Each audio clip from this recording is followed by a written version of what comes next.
دنیا بھر میں جاسوسی کا نظام آج بھی قائم ہے۔ برصغیر کی فلموں، ڈراموں اور ناولوں کے مطابق تو جاسوس شاید کوئی ایسا شخص ہوتا ہے جو دشمن ملک میں خفیہ طور پر داخل ہو کر وہاں چند مقامات کی تصاویر اور معلومات مہیا کرتا ہے۔ ممکن ہے کسی دور میں ایسا ہو، لیکن جدید ٹیکنالوجی کی وجہ سے اب یہ کام بہت چھوٹا معلوم ہوتا ہے۔ دنیا بھر کی خفیہ ایجنسیاں اور ریاستیں اپنے جاسوسوں کو دوسرے ممالک میں اہم عہدوں تک پہنچاتی ہیں، کیونکہ جب کوئی کسی اہم عہدے پر ہوگا تو ہی وہ اپنے اصل ملک یا مالکوں کے مفادات کا تحفظ کر سکے گا۔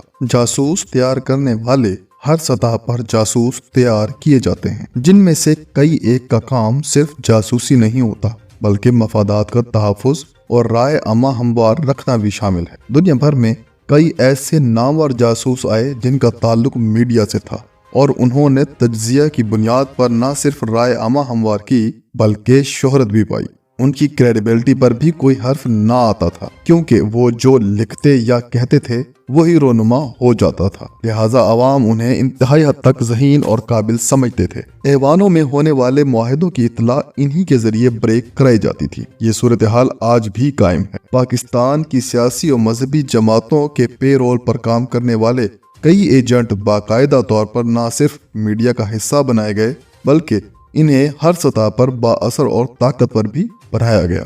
میڈیا سیلز ان کے علاوہ کام کر رہے ہیں جو ان مخصوص لوگوں کو ڈیجیٹل سپورٹ مہیا کرتے ہیں۔ عوامی رائے عامہ تبدیل کرنے یا کسی ایک سیاسی جماعت کو حمایت دلوانے کا یہ کام بھی نیا نہیں ہے، بلکہ طاقتور ملک اس پر باقاعدہ کام کرتے ہیں۔ دوسری جانب ریاستی سطح پر اعلیٰ عہدوں پر اپنے ایجنٹس کو پہنچانا بھی اسی طریقہ واردات میں شامل ہے۔ سفارت خانوں سے لے کر ایوانوں تک طاقتور ممالک بھرپور پیسہ لگاتے ہیں، یہاں تک کہ ایک ایسا شخص وزیر اعظم کے عہدے تک پہنچ گیا جو مخالف ملک کا ایجنٹ تھا۔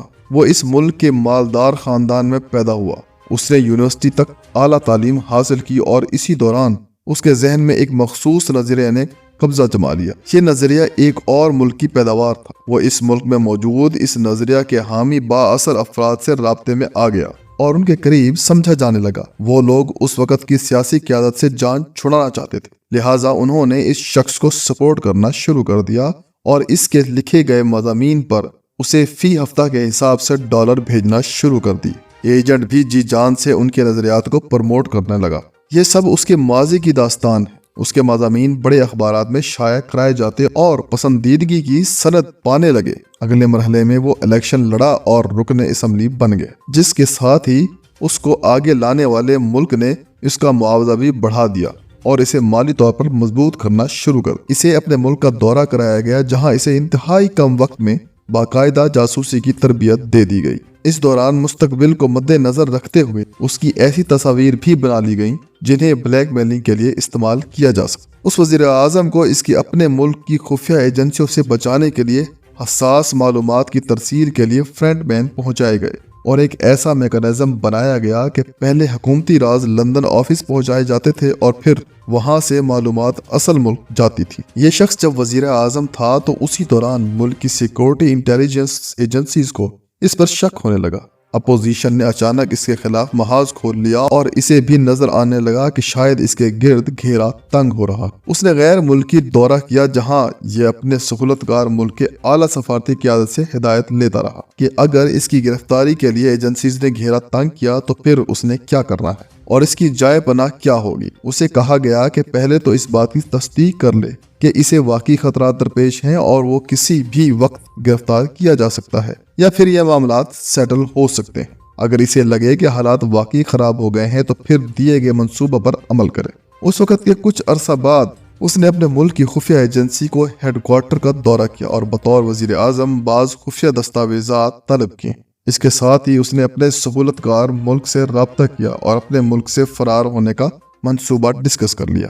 منصوبہ یہ تھا کہ وہ شخص ایک مخصوص ساحل پر جا کر سمندر میں کود جائے گا، جہاں گہرائی میں موجود آبدوز اسے لے کر نکل جائے گی۔ یہ شخص مقررہ جگہ سے سمندر میں کود گیا اور اس کے بعد آج تک اس کا پتہ نہیں لگا۔ اس کا نام ہیرولڈ ہولٹ تھا اور یہ آسٹریلیا جیسے طاقتور ملک کا وزیر اعظم تھا۔ اس کی موت کے بعد اینتھونی گرے نے جاسوس وزیر اعظم نامی کتاب لکھی، جس میں یہ ساری داستان شامل ہے۔ اس معلومات کا ایک کردار ٹٹکون نامی ایک نیوی افسر تھا۔ اس کتاب سے معلوم ہوا کہ 1960 کی دہائی میں ہی طاقتور ملک اپنے جاسوسوں کو وزیر اعظم بنوانے کی گیم میں شامل ہو چکے تھے اور ایسے افراد پر سرمایہ کاری کا سلسلہ شروع ہو چکا تھا۔